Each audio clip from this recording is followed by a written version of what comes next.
welcome to Oi's Garage. Today I'm not in my garage, as you can see. I'm visiting a guy that has this Ford Torino 1970, and it's the Cobra Jet version. Even they converted into being a Super Cobra Jet version. Now I'm not really into Ford Torinos at all, but I think it's quite a cool car. What do you say?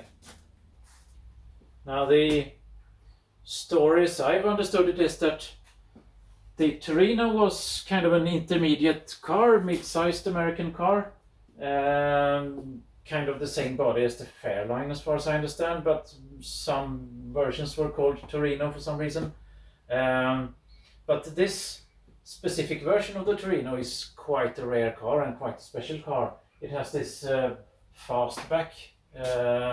Ford had another name for it, but it's this fastback design, and it came 2 years earlier in '68, but then it was slightly different. It was a bit more narrow and so on, but it had this kind of design of the car.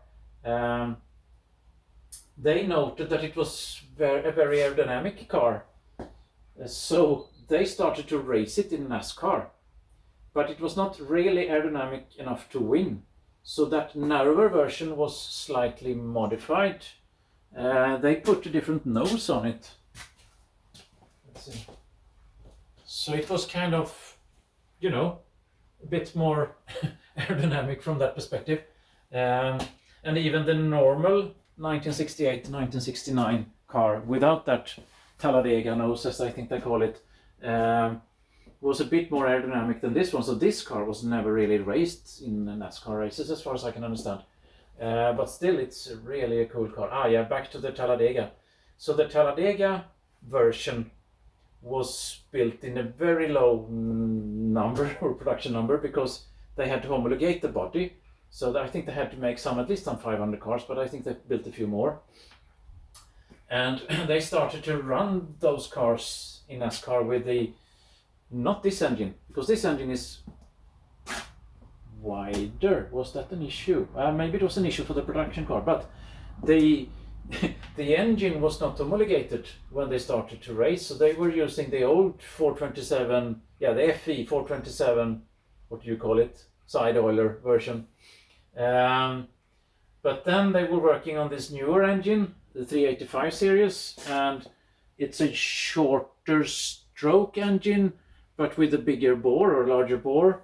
So they homologated the engine separately. They didn't build Torinos with it because I don't think you could fit it very well there. And for some reason they homologated the engine in a Mustang version, a Boss Mustang. So they built at least 500 cars then, maybe up to close to 1,000. I don't know the numbers exactly, but it's something like that. But the Mustangs were also too small for that engine, and they were not aerodynamic enough to run in NASCAR. But they homologated the engine by cutting out in the engine bay and putting that 429 engine in that Mustang. But and they were very successful. The Torinos were winning. So I think that's kind of when it's the era of these aero cars, or the aero war as they call it, where they started to make almost absurd versions where, you know, there's some kind of a Superbird car, was it a Plymouth or something, with a high wing and even more aggressive nose, and aero cars. But they got kind of banned because things started in NASCAR. I think they wanted to have cars a bit like production cars, and so they set a penalty for those cars. So if it was a super aero car, whatever the definition was, then they could not run with a bigger engine than a 305 cubic inch engine. So anyways, now this car, let me see here. Now this specific car was sold in California, and according to the owner, he says that it's been produced in California also. It has this R chassis number or something. So all right, interesting. It was imported to Sweden, where it now runs, in '73, and then it shifted owners, you know, kind of one owner per year. So the car was kind of enthusiast driven, but it was driven hard. And the good thing with, well, it's the good thing and the bad thing. The good thing is that the car has never been rusty, because the Torinos are known to just rot away. It's absolutely rubbish in terms of corrosion, anti-corrosion designs, corrosion protection and so on. They just disappeared. But this one did not disappear. And the guy that owns it still today, he bought it, 45 years ago in 78, and he got into a bit of trouble with the engine. The engine block cracked. Now the engine, or the car is a Cobra Jet, but then he thought, okay, let's go for it, and he managed to find a Super Cobra Jet engine, which is not the same. That engine block has four bolted main bearings, at least those 3 in the middle area of the engine. And he got so the block is that the intake manifold is the one that has 4 big holes and not 2 big and 2 small. And he's got the Holley 780 CFM carburetor and so on.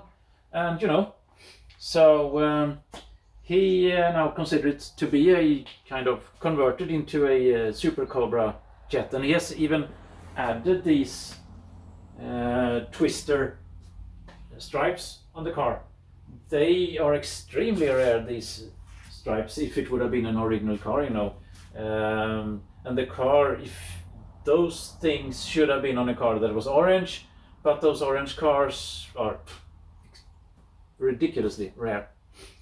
Well, one might wonder what is going on here, but they built the cars like this. So it is as far as I can understand, it is a functional ramjet here. So it really takes in air. There I have, one can see it. So it's a functional ramjet. It was an option.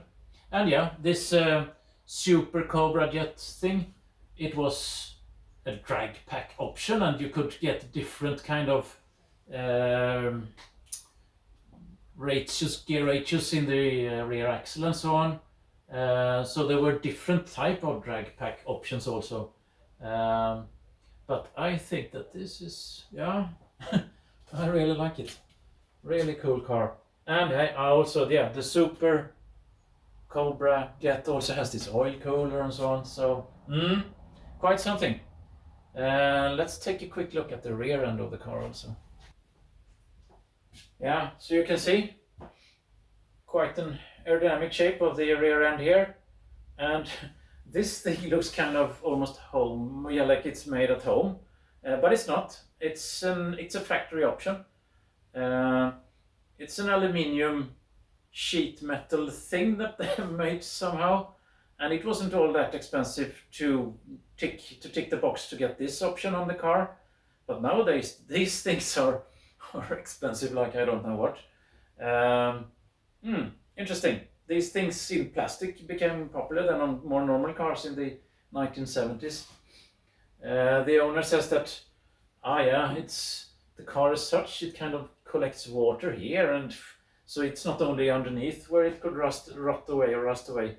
It could happen also here below the rear screen, and So, but the 1970 car was never really raced then. It was not as aerodynamic as the previous model. So, and then I think that Ford, they stopped their racing activities around this era. They got kind of beaten up by the government for not working properly with the Clean Air Act or something like that. So they got a bit involved in that. But let's see if this car runs. I think we can. I will not drive it, but I will see if I can get a little ride in it. It will be interesting to see how this thing goes. Hello, here we have Pelle, owner of the car, proud owner of the car. So, shall we see if it starts? Yeah? Yep. Okay.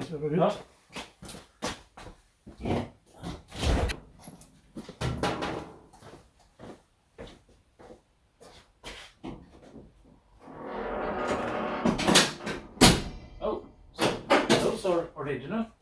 Yep. Yep. Ah, cool.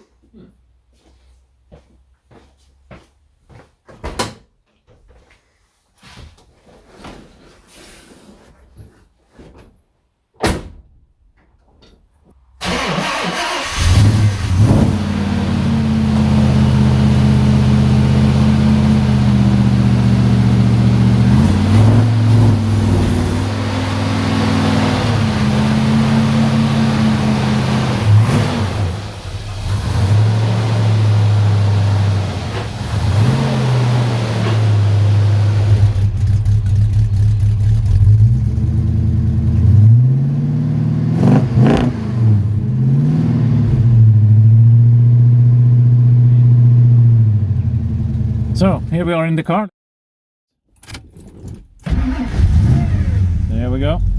And the very cool Hurst gear shift.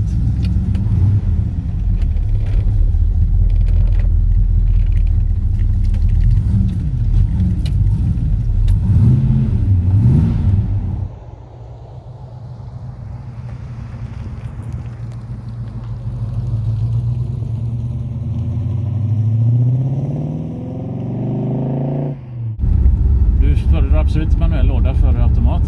Ja, det var därför jag köpte. Yeah. The owner confirms that he for sure enjoys the 4-speed manual gearbox instead of the automatic. So I'm kind of impressed with this thing. That Ford put in such a kind of, I don't know what one should call it, aftermarket thing in a way, but very well made, so it's probably quite expensive. So the interior is just about standard and it's very well kept in its nice original condition. The engine has a original rev limiter from the 1970s, but the owner doesn't completely trust it, so he has put in a big aftermarket tachometer also here.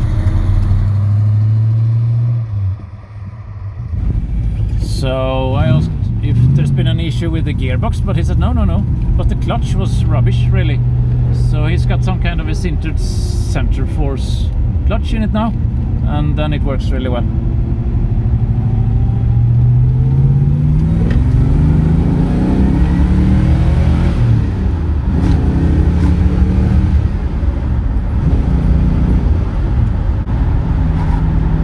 To 60 in 7 seconds or something. That was really good in those days.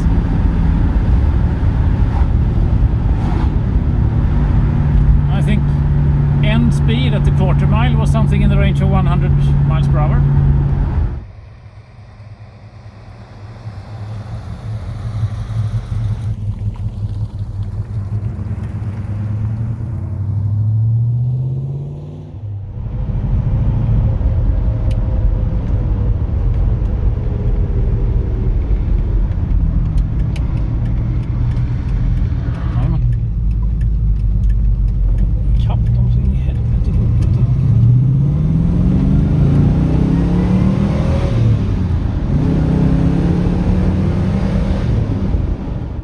So just looking at the interior, original radio next to a modern one, I'm afraid, and then there's a little Holley thing there below the radio. That must be the choke or something.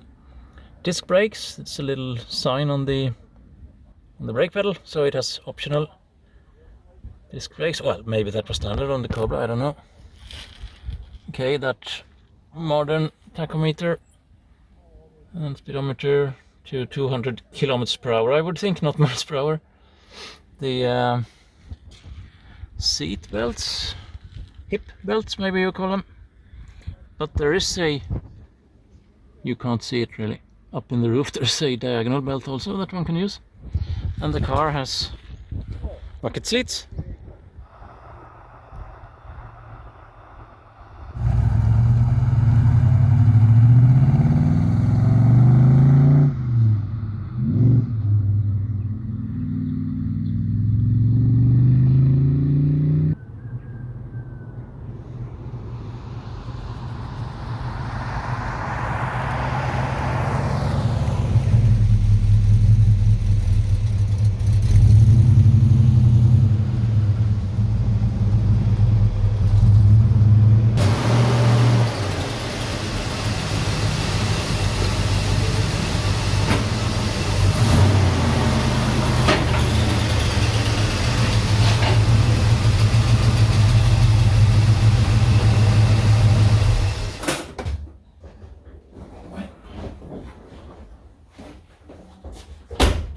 this was really something.